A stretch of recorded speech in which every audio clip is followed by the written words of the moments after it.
de los medicamentos cancerígenos. No siempre las reacciones se dan por la administración del medicamento como tal. En algunos casos tenemos que tener en cuenta que al suspender ciertos tratamientos de forma abrupta se pueden desarrollar reacciones adversas en el paciente. Ese es el caso de las reacciones tipo E. Esas reacciones de tipo E vienen de end of use, finalización del uso, suspensión y abstinencia. Son infrecuentes, son de baja incidencia y ocurren inmediatamente o poco después de la suspensión del medicamento. Tenemos que conocer muy bien cuáles son los medicamentos que causan este tipo de reacciones adversas para evitar tener suspensiones abruptas del medicamento que puedan llevar a estas reacciones.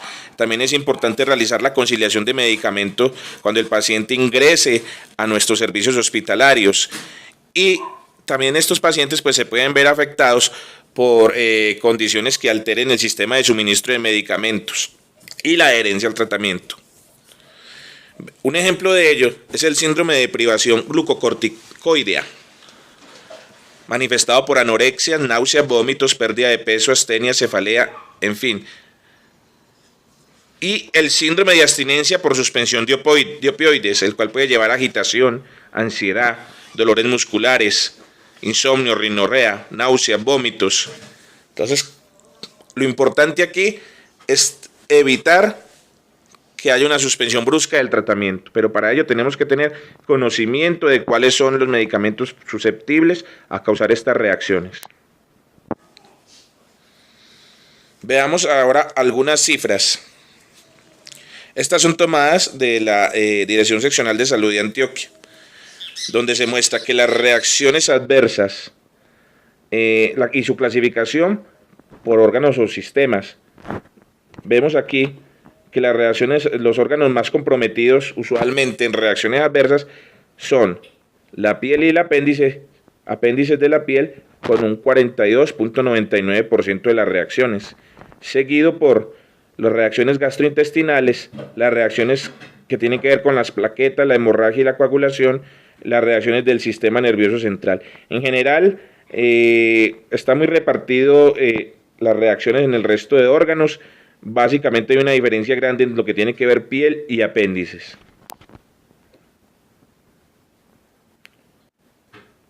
Reacciones adversas cutáneas relacionadas con los medicamentos. Siempre que el paciente esté tomando un medicamento y de repente desarrolle una erupción cutánea asimétrica, debemos considerar una reacción inducida por fármacos. Los medicamentos conocidos por causar reacciones cutáneas pues incluyen los agentes antimicrobianos, entre los cuales los que más se presentan son la penicilina, cefalosporinas, las sulfas y la rifampicina. Los fármacos antiinflamatorios no esteroideos, los agentes quimioterápicos, los anticonvulsivos y los agentes psicotrópicos. La mayoría de estas reacciones son de inicio retardado. Es decir, muchas veces esperamos o monitorizamos la reacción en el paciente inmediatamente o durante la administración del medicamento, pero podemos ver que en algunos casos, o en la mayoría de los casos, son inicio retardado y estas reacciones pueden darse hasta 7 o 20 días después de que iniciamos el tratamiento farmacológico. Y estas reacciones pues, se pueden repetir si se administran medicamentos que están relacionados químicamente con el agente causal. Es decir, puede haber reacción cruzada. Sabemos que si un paciente presenta reacciones a las penicilinas, pues debido a su estructura beta-lactámica, podemos encontrar también que exista esa misma reacción con las cefalosporinas. En este caso, pues es muy claro, pero tenemos que tener en cuenta e indagar cuáles son las relaciones estructurales, químicamente estructurales de los diferentes medicamentos, porque no siempre la relación se ve tan directa. Un ejemplo de ello es los pacientes que son alérgicos a las sulfas. Entonces, si sabemos, el paciente nos dice que es alérgico a las sulfas, evitamos darle el trimetoprim sulfa, pero llegamos más adelante en la atención y le administramos furosemida. Hay que tener en cuenta que la furosemida también es una sulfa. Es decir, siempre que tengamos un paciente, que detectemos un paciente alérgico, debemos indagar todos los medicamentos que le vamos a administrar para determinar si puede existir un riesgo de reacción cruzada. Los signos y síntomas. Los primeros pasos en la historia a seguir son los siguientes. Se debe revisar el listado completo de medicamentos que el paciente esté tomando, incluyendo medicamentos recetados y de venta libre. Esto lo podemos hacer mediante el seguimiento farmacoterapéutico a través también de lo que se llama conciliación de medicamentos. Luego, debemos documentar cualquier historial de reacción adversa anterior a medicamentos o alimentos. Muchas veces nos debemos apoyar en los familiares del paciente o cuidadores. Debemos considerar otras etiologías como causantes de la reacción. Por ejemplo, exantemas virales, una varicela. Debemos considerar todo eso. Y debemos observar cualquier infección concurrente o trastornos metabólicos o de inmunodepresión.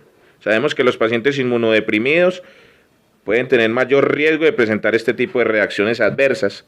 Entre los pacientes inmunodeprimidos, pues tenemos pacientes en quimioterapias, pacientes con altas dosis o duración alta de tratamiento con corticosteroides y obviamente pacientes con el síndrome de inmunodeficiencia adquirida SIDA.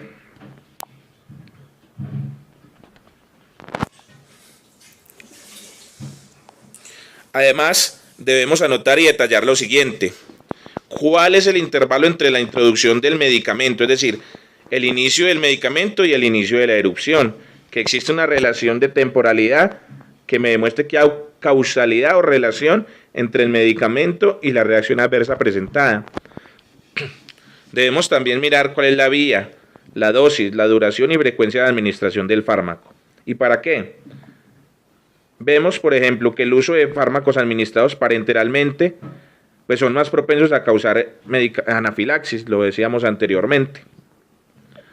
El uso de fármacos de aplicación tópica son más propensos a inducir hipersensibilidad de tipo retardado. Y el uso de múltiples cursos de terapia y la administración prolongada ponen al paciente en riesgo de mayor sensibilidad alérgica. También debemos detallar cualquier mejoría después de la retirada del medicamento y cualquier reacción con la readministración. Todos sabemos que pues es poco usual que respongamos al paciente a los efectos nocivos del medicamento, salvo que este medicamento sea vital para el paciente, que el riesgo-beneficio pues lo avale, que respongamos al paciente. El examen físico debe abordar las características clínicas que pueden indicar una reacción grave, potencialmente mortal del medicamento, incluyendo lo siguiente. Se debe verificar si existen o no, o la aparición o no de erosiones de las membranas mucosas. Se debe verificar si existe angioedema o hinchazón de la lengua, si existe necrosis cutánea, si hay fiebre alta, disnea o hipotensión, y si existe ampollas de Nikolsky. Vemos aquí que el signo de Nikolsky, la piel se enrojece, hay recolección de fluido debajo de la piel y luego la piel se desprende y queda solo la base roja en carne viva, es decir, se genera como una quemadura. Cuando nosotros veamos cualquiera de estos signos, pues obviamente es indicador de que esa reacción adversa es una reacción severa que en muchos casos, como lo vamos a ver más adelante, requiere atención en unos niveles de complejidad más altos. ¿Cómo se debe manejar? El objetivo final del manejo de estas reacciones cutáneas es identificar cuál es el medicamento que está causando la reacción y descontinuarlo si es posible. Ya lo vimos que en algunos casos donde el riesgo-beneficio pues lo avale, pues podemos continuar con ese tratamiento. A veces se puede continuar con el tratamiento, pero debemos monitorizar la aparición de las lesiones que ya vimos anteriormente para descartar una reacción severa. Las erupciones leves se pueden manejar con antihistamínicos orales, con esteroides tópicos y con lociones hidratantes. Ahora, las reacciones graves, como el síndrome de Steven-Johnson, la necrosis epidérmica tóxica y las reacciones de hipersensibilidad deben ser manejadas obligatoriamente en el medio hospitalario. Incluso la necrosis epidérmica tóxica se debe manejar en una unidad de quemados. El síndrome de hipersensibilidad puede requerir incluso de trasplante de hígado si no detectamos a tiempo dicha reacción. Y los pacientes pueden requerir tratamiento por hipotiroidismo o diabetes mellitus, pues pueden desarrollar con el tiempo este tipo de reacción. Es decir, la reacción se extiende no solo de la piel, sino a desórdenes metabólicos. ¿Cuál es el pronóstico de estas reacciones? La mayoría de erupciones cutáneas relacionadas a medicamentos, en la mayoría se espera una recuperación completa sin complicaciones. Sin embargo, debemos tener en cuenta lo siguiente, que los pacientes con erupciones exantémicas deben esperar una descamación leve a medida que la erupción se resuelve. Los pacientes con síndrome de hipersensibilidad están en riesgo de convertirse en hipotiroideos y por lo general esto se da dentro de las primeras 4 a 12 semanas después de la reacción. El pronóstico para los pacientes con necrosis epidérmica tóxica es reservado y puede quedar estos pacientes con grandes cicatrices, con ceguera o incluso pues pueden ocasionar la muerte. Son reacciones realmente graves. Afortunadamente, pues estas erupciones graves y potencialmente mortales se producen en aproximadamente 1 de cada 1000 pacientes hospitalizados, es decir, no son tan frecuentes, como ya lo vimos, son reacciones tipo B, bizarras. El síndrome de Stevens-Johnson tiene una tasa de mortalidad de menos del 5%, si es bien manejado, mientras que la tasa de necrólisis epidérmica tóxica se aproxima al 20 o 30%. La mayor parte de los pacientes mueren por sepsis.